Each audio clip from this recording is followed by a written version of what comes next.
Judiciary के द्वारा संसद के अधिकार क्षेत्र में हस्तक्षेप को कि चूल्हे हिला रहे। सैकड़ों करोड़ रुपए बोरियों में मिले। वो जज का ट्रांसफर इलाहाबाद हाई कोर्ट कर दिया गया। इलाहाबाद हाई कोर्ट में उसने ज्वाइन कर लिया, लेकिन उसे कोई काम नहीं मिला।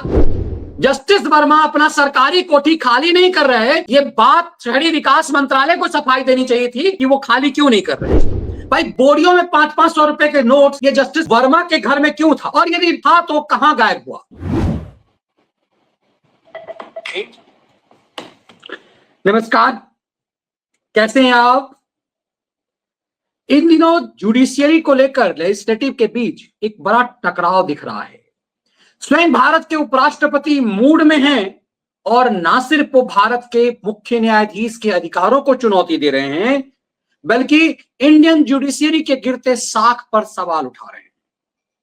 जुडिशियरी के द्वारा संसद के अधिकार क्षेत्र में हस्तक्षेप को कि चूल्हे हिला रहे हैं। वो भारत के न्यायाधीशों को नैतिकता सिखा रहे हैं। और ऐसे में जब भारत के एक न्यायाधीश, सुप्रीम कोर्ट के एक न्यायाधीश ने संसद के अधिकार क्षेत्र में घुस करके स्वयं कानून बनाने का खेल खेलना शुरू कर दिया, तो जस्टिस धनखड़ उन्हें अपने दायरे में रहने की सलाह देने लगे। जस्टिस पारदीवाला जो भविष्य के भारत के मुख्य न्यायाधीश हैं, 2028 में मुख्य न्यायाधीश बनने वाले हैं, उस जस्टिस पारदीवाला के एक जजमेंट पर, जिसमें उन्होंने भारत के राष्ट्रपति को भी आदेश दे दिया, जस्टिस पारदीवाला के उस फैसले पर सवाल उठाते हुए धनखड़ ने कहा कि वे अपने अधिकार से बाहर जा रहे हैं। ये बात करते करते जस्टिस पारदीवाला के आदेश पर भारत के उपराष्ट्रपति, जो स्वयं सुप्रीम कोर्ट के वरिष्ठतम वकील रह चुके हुए हैं, जो राजस्थान हाई कोर्ट में बार एसोसिएशन के प्रेसिडेंट रह चुके हुए हैं, उस जगदीप धनखड़ ने जो कुछ भी कहा तो सवाल दूर तक गूंजा। जस्टिस वर्मा वाले मामले में जगदीप धनखड़ ने कहा कि एक जज के घर से करोड़ों रुपए कैश मिलता है। उस मामले को दबाने की कोशिश की गई। अब तक उसमें एफआईआर नहीं हुई।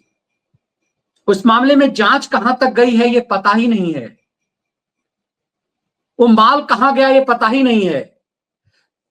जगदीप धनखड़ ने यहां तक कह दिया कि आपने एक आयोग बैठा लिया, आयोग कर क्या लेगा, उखाड़ क्या लेगा।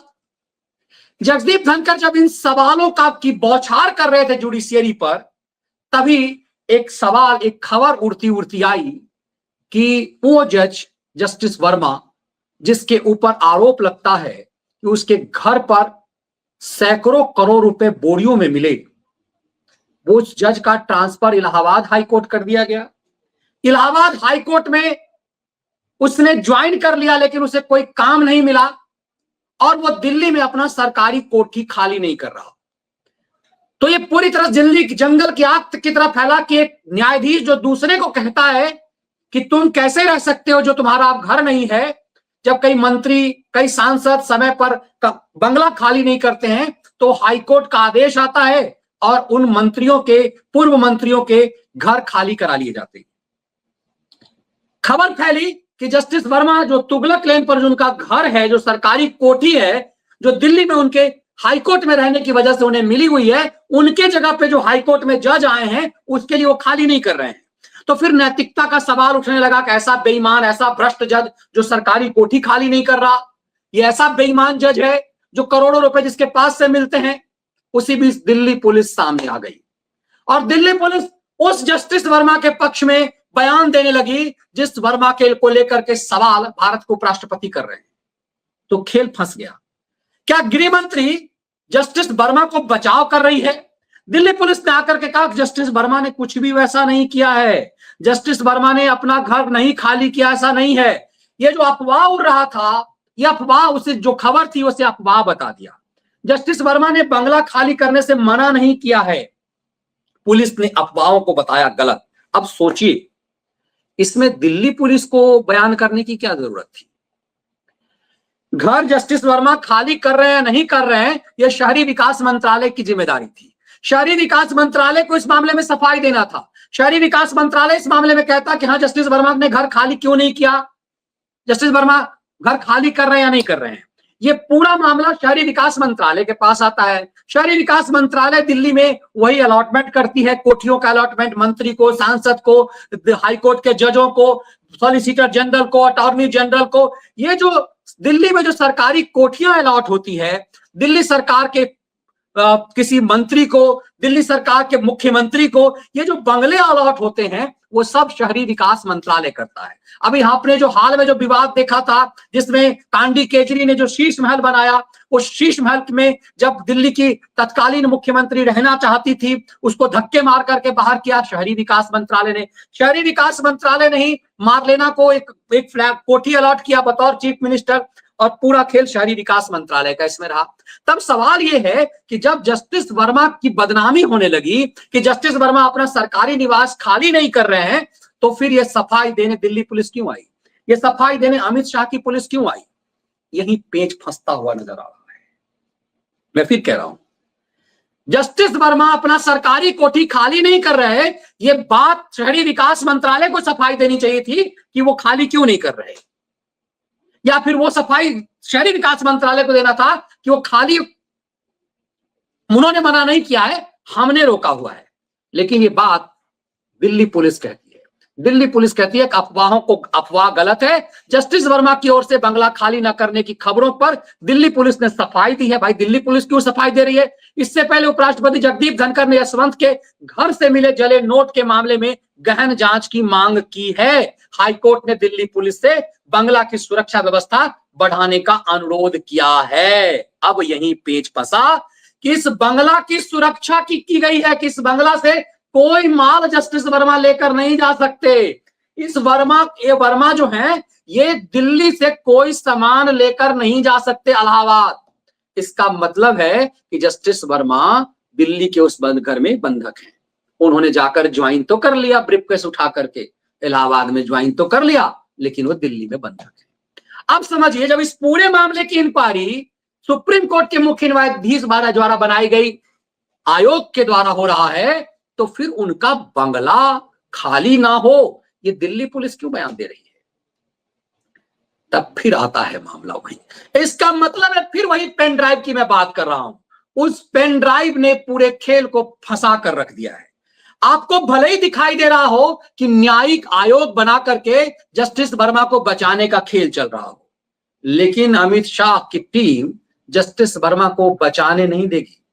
यह जुडिशियरी अपने नाक के नीचे हो रहे पाप को छुपाने का जो खेल खेल रहा था वो संभव दिखाई नहीं दे रहा। तब फिर इस डॉट्स को जरा जोड़ने की कोशिश कीजिए। जस्टिस यशवंत वर्मा के घर सैकड़ों करोड़ रुपए कैश मिले, जले हुए अवस्था में, अधजले हुए अवस्था में, और बोरियां, वो सब के पेन ड्राइव जो है वो वीडियो उपलब्ध है कि कितनी बोरियां जल गई, कितनी बोरियां अधजली रही, कितनी बोरियां जो बिना जली हुई थी। ये नोट्स कहां गए? क्या ये नोट्स किसी वकील के द्वारा पहुंचाए गए थे? क्या ये नोट किसी कोर्ट फिक्सर्स के द्वारा पहुंचाए गए थे? क्या जस्टिस वर्मा के घर पे जो नोट्स मिले वो ऊपर के जुडिशियरी के और न्यायमूर्तियों के पास जाना था? ये बहुत सारा खेल है जो खुलना चाहिए, और देश इसका खुला कि इतना माल सिर्फ जस्टिस वर्मा के पास क्यों था? भाई बोरियों में 500-500 रुपए के नोट्स ये जस्टिस वर्मा के घर में क्यों था? और यदि था तो कहां गायब हुआ? अब जरा फिर पुरानी बात को याद कीजिए। होली की रात में आग लगी, उसके 10 दिन बाद यह खबर टाइम्स ऑफ इंडिया में छपती है। टाइम्स ऑफ इंडिया में जब खबर छपती है तो सुप्रीम कोर्ट प्रेस रिलीज जारी करके कह देता है कि नहीं, ये सब अफवाह है, इसमें कोई दम नहीं है। बाद में यह हो गया कि इसमें अफवाह है, इस मामले को दबा दिया जाए। फिर एक प्रेशर बढ़ता है एक पेन ड्राइव से, जो पेन ड्राइव दिल्ली हाईकोर्ट के चीफ जस्टिस और भारत के मुख्य न्यायाधीश को दिल्ली पुलिस सौंपती है। कहती है माय लॉर्ड ये पेन ड्राइव है, इस पेन ड्राइव का वीडियो देख लीजिए। वहां जब पेन ड्राइव को वीडियो देखे जाते हैं तो उसकी आंखें फट जाती है। तो ऐसी बात है कि पेन ड्राइव की जो 2 कॉपी सौंपी गई, एक चीफ जस्टिस ऑफ इंडिया को, एक दिल्ली के चीफ जस्टिस को, इसका मतलब उसकी कुछ कॉपियां दिल्ली पुलिस के पास भी होगी, शाह साहब के पास भी होगी, अमित शाह के पास भी होगी। इसीलिए जांच किया, कहा गया कि जिन जिन पुलिस वालों के मोबाइल से रिकॉर्ड किए गए, घटनास्थल पे जो जो पुलिस वाले और जो जो थे उन सबके मोबाइल जब्त कर लिए गए। क्यों जब्त कर लिए भाई? उन्होंने कहां कहां व्हाट्सएप भेजा? इसका मतलब है कि पूरा खेल पूरी तरह से फंस गया है, और एक खेल इस कदर फंस गया है कि इनकी तबाही तय हो गई है। इसीलिए जस्टिस वर्मा को घर से निकलने नहीं दिया जा रहा है। जस्टिस वर्मा के मामले की जांच अकेले करके जो जुडिशियरी बचना चाह रही है, जस्टिस वर्मा के पूरे मामले को गोलमोल करने का खेल हो रहा है।